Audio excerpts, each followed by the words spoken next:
सभी साथियों, भाइयों बहनों, हमारे यूनियन के अध्यक्ष comrade Tiwari, general secretary comrade Verma, AIDF के राष्ट्रीय अध्यक्ष कॉमरेड पाठक साहब, फेडरेशन के जॉइंट सेक्रेटरी कॉमरेड पराशर, हमारा JCM 3 member comrade Sahu, union का सभी पदाधिकारियों और मजदूर साथियों, भाइयों बहनों, 2 साल का बाद आप सबको मिलने का मौका मिला। हमारा तरफ से और फेडरेशन की तरफ से आप सबको अभिनंदन, आप सबको लाल सलाम। अभी हम लोग का मीटिंग में 7-8 महीने का पहले क्या बात करता था हम लोग, अभी बहुत अप्रेंटिसेस अंदर जा रहा है, उनको नौकरी मिलना चाहिए, उनको बैच वाइज सीनियरिटी में नौकरी मिलना चाहिए। वो हम लोग का गेट मीटिंग में सब्जेक्ट होता है।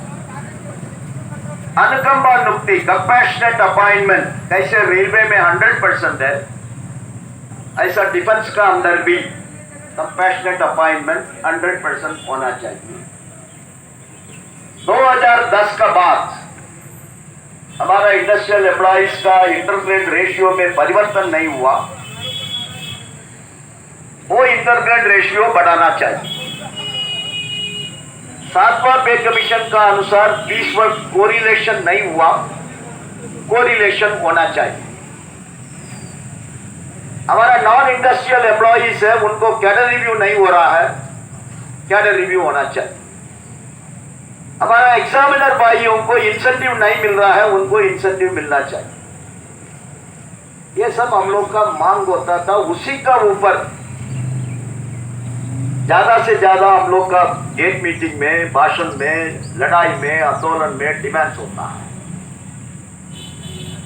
लेकिन वो सब परिस्थिति को बदल कर दिया सरकार। पाठक जी ने कुछ विषय आपका सामने रखा है, हम उसको रिपीट नहीं कर रहा हूं। साथियों, अभी 7-8 महीने हो चुका है कारपोरेटाइजेशन का बाद। हम लोग क्यों कारपोरेशन को विरोध किया, आज भी विरोध कर रहा है, कल भी विरोध करेंगे, उसका कारण क्या है सबको मालूम हो रहा है। कल हमारा कॉमरेड छबीलाल का रिटायरमेंट फेयरवेल था उधर आर्मपुर में। बहुत नया लड़का लोग आया, साहब हम कंपैशनेट अपॉइंटमेंट में हमारा नाम था, सिलेक्शन भी हो चुका है, पीवीआर भी क्लियर हो गया, लेकिन हमारा अभी तक कंपैशनेट अपॉइंटमेंट का कुछ आया नहीं। हम मिलेगा नहीं मिलेगा।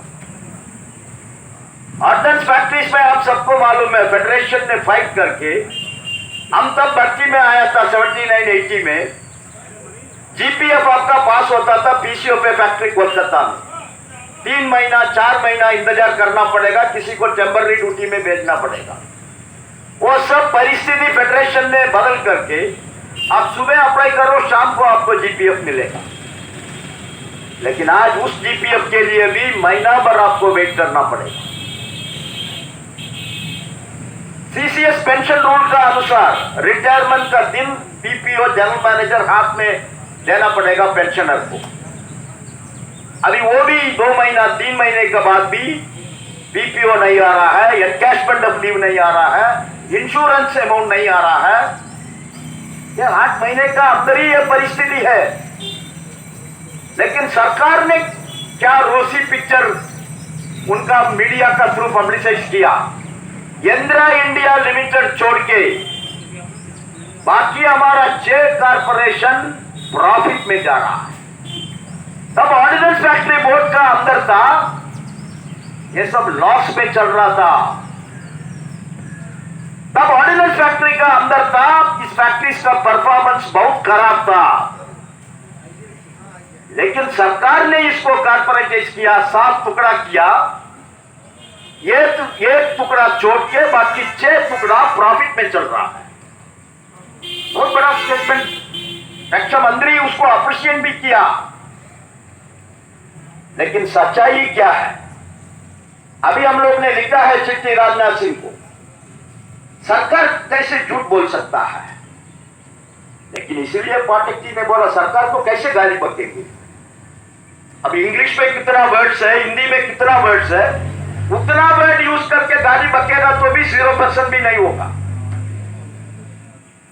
सरकार झूठ बोलता है।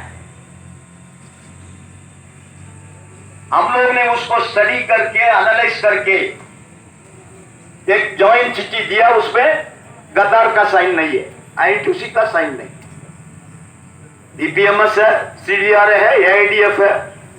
अब तीनों साइन करके चिट्ठी दिया सरकार को एनालाइज करके।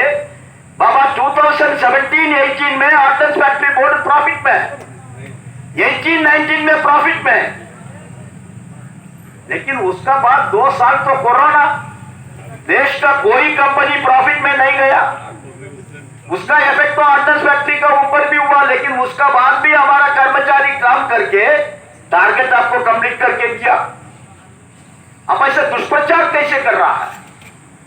ठीक है, आप कारपोरेट किया, आपको तो बोलना पड़ेगा पब्लिक का सामने, देश का सामने, पार्लियामेंट का अंदर हमारा डिसीजन अच्छा है, हमारा डिसीजन एकदम बढ़िया डिसीजन है, लेकिन उसके लिए झूठ क्यों बोलेंगे बाबा? अभी तुमने ऐसा झूठ लिखा के सबमिट किया पब्लिक के सामने। अभी तो सीएजी का ऑडिट भी आएगा ना। ये तुमने चार्टर्ड अकाउंटेंट को पैसा लेके उन्होंने बोल दिया ये प्रॉफिट है, लेकिन अभी भी सरकार का कंपनी है ना। सरकार का कंपनी में सीएजी का ऑडिट होता है, कंट्रोलर एंड ऑडिटर जनरल का ऑडिट होता है। उन्होंने तो सच इस देश का सामने रखेगा, वो झूठ नहीं बोल सकता। ये परिस्थिति है। अभी तक हमको जवाब नहीं दिया। सरकार इतना क्लीन है, सरकार 100% करेक्ट किया हो तो आपको जवाब देना पड़ेगा ना। अरे बाबा आप गलत बोल रहा है, हमारा कंपनी प्रॉफिट में ही जा रहा है, लेकिन जवाब नहीं दे सकता। इंदिरा इंडिया लिमिटेड का हालत क्या है? उसको तनख्वाह देने के लिए भी पैसा नहीं है। 450 करोड़ उन्होंने लोन ले लिया बैंक से 6 महीने का अंदर। हम लोगों ने कंप्लेन किया, हमको जवाब नहीं दिया, हम लोग को जवाब नहीं दिया, लेकिन एक प्रेस रिलीज इश्यू किया सीएमडी की तरफ से। हम लोन नहीं दिया बैंक से, लेकिन हमने ओवरड्राफ्ट लिया। अंग्रेजी में एक वर्ड को 1000 अर्थ है, एक अर्थ के लिए 1000 वर्ड है अंग्रेजी का डिक्शनरी में।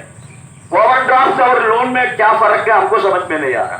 ओवरड्राफ्ट का मतलब तुम्हारा पास तो पैसा नहीं ना, इसलिए तुमने ओवरड्राफ्ट को गया। यही परिस्थिति है। अभी कल हम लोग ने इनको मिला, सीसीएल का सीएमडी को मिला, वो क्या बोल रहा है पाठक जी, श्री कुमार जी, 23 मार्च तक हमारा पास लोड है। 23 मार्च के बाद वो ऐसा ही दिख रहा था, 23 मार्च के बाद हमारा वर्कलोड इतना ही है, 0। तो हमको भीख मांगना पड़ेगा सरकार से सैलरी देने के लिए। यही परिस्थिति है कॉमरेड्स।